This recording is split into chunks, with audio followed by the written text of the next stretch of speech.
আসসালামু আলাইকুম। আজকে যে বিষয়টা আলোচনা করব সেটা হলো US and China relationship. US and China বর্তমান পৃথিবীতে সবচেয়ে পাওয়ারফুল, অর্থনৈতিক হোক কিংবা সেটা সামরিক হোক কিংবা সেটা রাজনৈতিক হোক, সব ক্ষেত্রে একটা দেশ সারা পৃথিবীর উপর এখনো সুপ্রিমেসি দেখায় আসতেছে, সেটা হলো ইউএস, মার্কিন যুক্তরাষ্ট্র। মার্কিন যুক্তরাষ্ট্র তার এই সুপ্রিমেসি কিংবা পাওয়ার দেখানো শুরু করছে 1945 সালের পর থেকে, মানে second world war, world war second.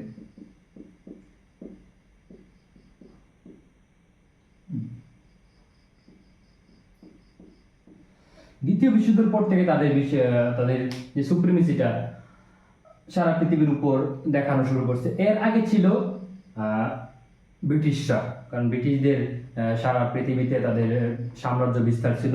দ্বিতীয় বিশ্বযুদ্ধটা যখন সমগ্র বিশ্বে ছড়ায় পড়ে, তখন পুরো ইউরোপটা একেবারে বিপর্যস্ত অবস্থায় পড়ে। আর এই যুদ্ধের খরচ বহন করতে গিয়ে জার্মানি, ফ্রান্স, নেদারল্যান্ড, তারপর রাশিয়া, যুক্তরাজ্য পুরোটাই একেবারে বিপর্যস্ত এমন অবস্থায় পৌঁছে তাদের নিজেদের লোকদেরকেই খাওয়ানোটা অনেকটাই মুশকিল হয়ে পড়ে। ওই ক্ষেত্রে নতুন একটা শক্তি হিসেবে আবির্ভূত হয় মার্কিন যুক্তরাষ্ট্র, যেটাকে আমরা বর্তমানে আমেরিকা নামে চিনি। দ্বিতীয় বিশ্বযুদ্ধের পরে তখন আমেরিকাকে টক্কর দেওয়ার মতো শুধু একটা দেশই ছিল, সেটা ছিল সোভিয়েত ইউনিয়ন, ইউএসএসআর।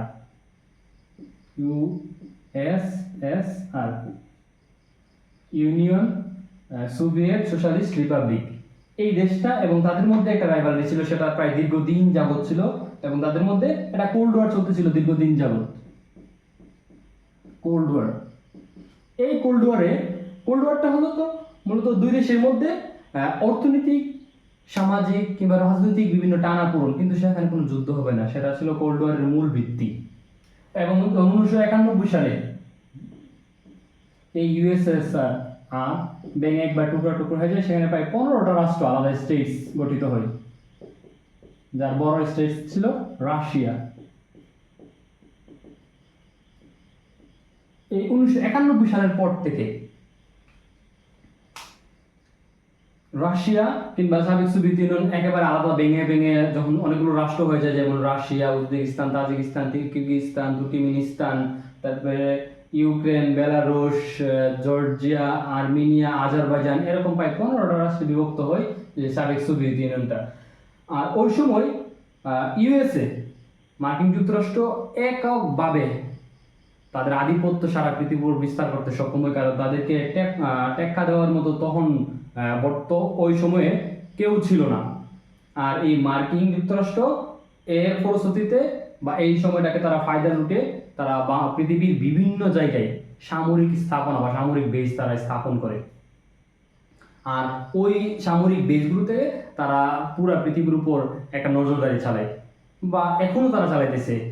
যদিও আমাদের বাংলাদেশে নাই, কিন্তু আরব কান্ট্রি, ওশেনিয়া মহাদেশের যে ছোট ছোট দেশগুলো আছে, অস্ট্রেলিয়া, তারপরে আফ্রিকা, দক্ষিণ আমেরিকা বা জাপান, কোরিয়া, এই সমগ্র অঞ্চলে আমেরিকার বেস প্রায় 1700-র উপরে বেস আছে, সামরিক স্থাপনা, যেখান থেকে তারা সারা পৃথিবীর উপর নজরদারি চালায়।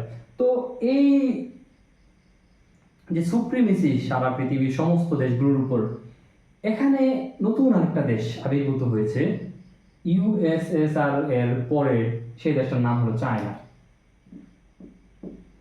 তবে চায়না এখানে একটু ব্যাকফুটে খেলতেছে, যেখানে ইউএসএ কি শক্তির জুড়ে বা সামরিক জুড়ে তারা বিভিন্ন দেশের উপর প্রভাব বিস্তার করে, চায়না এখানে শক্তির জুড়ে কিংবা অস্ত্রের মুখে কোনো খেলা খেলে না, তারা খেলতেছে জাস্ট টাকা।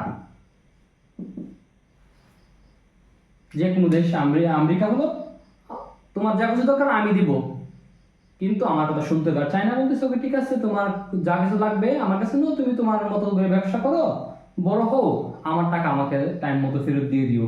সেই হিসাবে চায়নার কথা বর্তমানে আফ্রিকা, দক্ষিণ এশিয়া প্লাস যেই অনুন্নত বা উন্নয়নশীল দেশগুলো আছে তারা অনেকটাই চায়নার দিকে ঝুঁকতেছে, কারণ চায়না খুব লোন দেয়, অনেক লোন দেয়, যত টাকা দরকার তারা ওই বিষয়গুলো ফিজিবিলিটি চেক করে তারা টাকা দিয়ে দেয়, এবং তারা একটা টাইম দিয়ে দেয়, লিমিটেশন দিয়ে দেয় যে এই সময়ের ভিতরে আমার টাকাটা পেড করলে হবে। এছাড়া অন্য কোনো বিষয় চায়নার এক্ষেত্রে তাদের কোনো এজেন্ডা থাকে না, কিন্তু ইউএস এর এজেন্ডা থাকে। তারা বিভিন্ন সময় বিভিন্ন চুক্তি করে যেগুলো পুরোটাই ওই দেশের বিরুদ্ধে, যেমন বাংলাদেশের সাথে কিছুদিন আগে কিছু চুক্তি করেছিল যেটা কিছু কিছু আর্টিকেল বা কিছু কিছু চুক্তি একেবারে বাংলাদেশের সার্বভৌমত্বের বিরুদ্ধে যায়। আর চায়নাদের যে ট্রিটিটা এটা অনেকটা ডেড ট্রেডের মতো।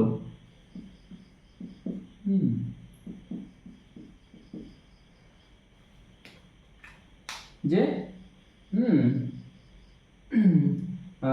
ঋণ ঋণ প্রদান করাটা। তো যেহেতু এখন চায়না বর্তমানে ইউএস এর বর্তমান রিজার্ভের পরিমাণ প্রায় $37 ট্রিলিয়ন প্লাস, এটা সামথিং, আর চায়না প্রায় 19 ট্রিলিয়ন, এটাও প্লাস। আগামী হয়তো বা 5-10 বছরে চায়না ইউএসএ ক্রস করে ফেলবে। তো এই পরিস্থিতিতে আমেরিকা চাচ্ছে হয়তো বা চায়নার সাথে একটা ভালো সম্পর্ক যদি স্থাপন না করি, চায়না যেভাবে সামনের দিকে আগাচ্ছে হয়তো অদূর ভবিষ্যতে চায়নার অবস্থা এমন পর্যায়ে পৌঁছাবে যেখানে আমেরিকার আর চায়নাকে মানে ধরাছোঁয়ার বাইরে চলে যাবে।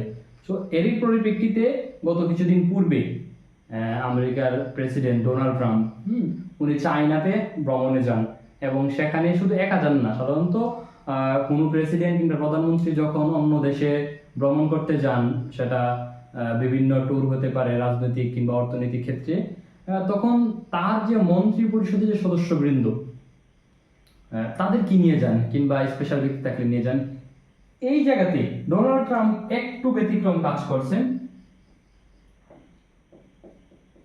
উনি ওনার ক্যাবিনেটের কাউকেই নিয়ে যাননি, উনি প্লাস যত বিজনেস ম্যাগনেট আছে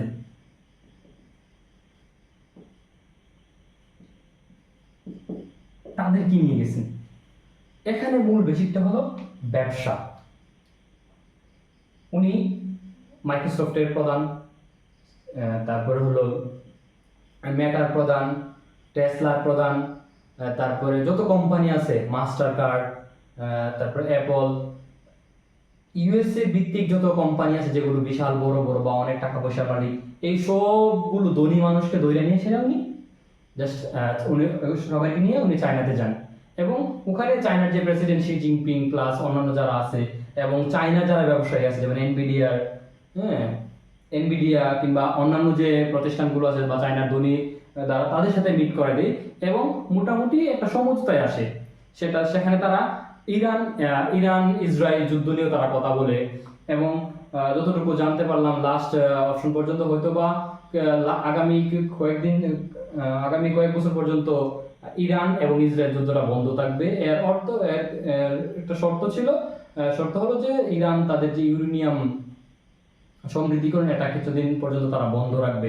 এছাড়া চায়না প্রায় 200টা বোয়িং জাহাজ অর্ডার করে আমেরিকার কাছ থেকে, বিনিময়ে আমেরিকাও চায়নার কাছ থেকে কিছু অর্থ ক্রয় করবে, কিছু পণ্য তারা ক্রয় করবে। মূলত ব্যালেন্স হিসাবে চলা যেটা চায়না এবং ইউএসএ। চায়না এখানে অনেকটাই কি নিরপেক্ষ অবস্থানে, যে তোমরা তোমাদের কাজ করো আমরা আমাদের কাজ করি।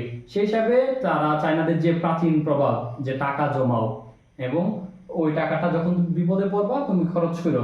ইউএসএ যেই পরিমাণ লোন আছে বা ঋণ তাদের আছে, ওই ঋণ যদি প্রত্যেকের ভাগ করে দেয় অনেক দেশের জিডিপির থেকেও বেশি।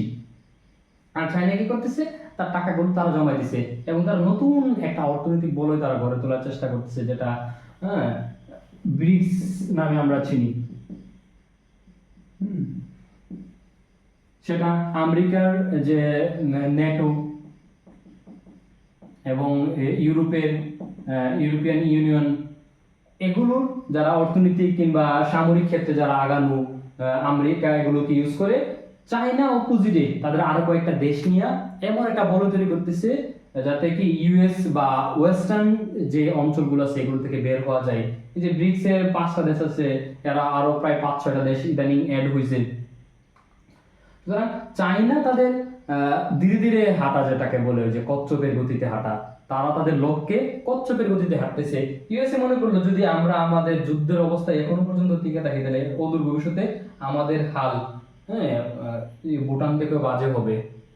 সুতরাং তারা ইমিডিয়েটলি চায়নার সাথে মিট করে এবং চায়নার সাথে যতটা পরিমাণ সম্ভব তারা ব্যালেন্স রাখার চেষ্টা করতেছে।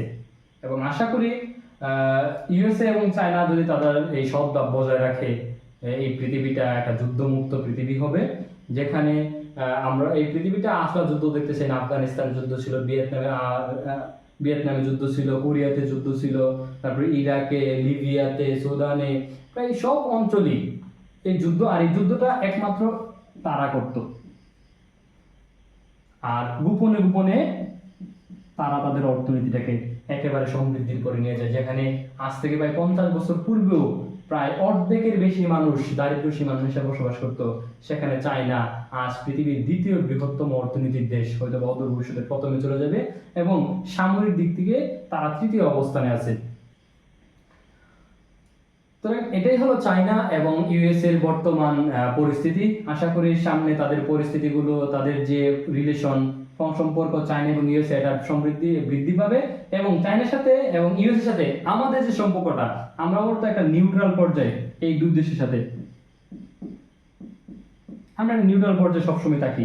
আমাদের সাথে চায়নারও ভালো সম্পর্ক আছে, আমাদের সাথে ইউএস এরও ভালো সম্পর্ক আছে, এছাড়াও আমাদের সাথে রাশিয়ারও ভালো সম্পর্ক আছে। রাশিয়া কিন্তু একটা শক্তি, তবে তারা অর্থনৈতিক দিক দিয়ে ততটা শক্তিশালী না হলেও সামরিক দিক দিয়ে কিন্তু তারা এখনো অনেকটা শক্তিশালী দেশ। হ্যাঁ, আমরা রাশিয়ার সাথে ভালো সম্পর্ক রাখি। আমাদের সাথে আমাদের পার্শ্ববর্তী শক্তিশালী দেশ ইন্ডিয়া, তাদের সাথেও ভালো সম্পর্ক রেখে চলি।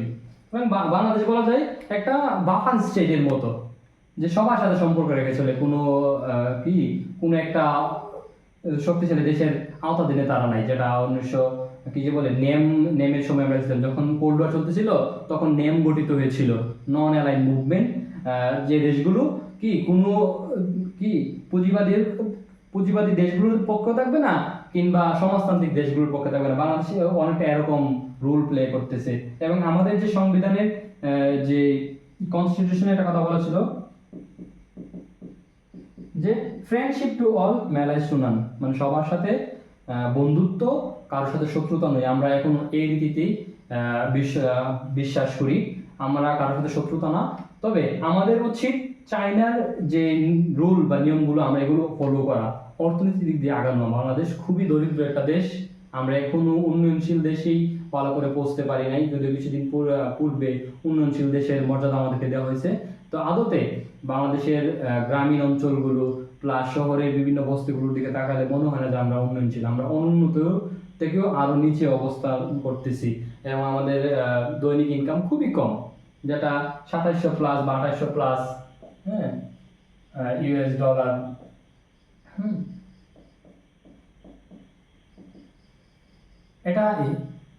এটা একদম সামান্য, যেটা আমাদের পরে অনেক দেশ স্বাধীন হয়েছে, কিংবা আমাদের সমসাময়িক বিভিন্ন দেশ স্বাধীন হয়েছিল, সিঙ্গাপুর, মালয়েশিয়া, এগুলো আমাদের থেকে অনেক যোজন তার আগে গেছে, কিন্তু আমরা এখনো সেই প্রাচীনকালেই পড়ে রয়েছি। আমাদেরকে আরো বেশি আগাইতে হবে, আমাদেরকে চায়নার রীতি ফলো করতে হবে। তবে আমাদের একটা জায়গায় একটু কাজ করতে হবে, সেটা হলো সামরিক ক্ষেত্রে। সেটা অবশ্যই এই 4 দেশের সাথে সম্পর্ক রেখেই চলতে হবে। তো আজকের ভিডিও এখন পর্যন্তই, ভবিষ্যতে দেখা হবে। আসসালামু আলাইকুম।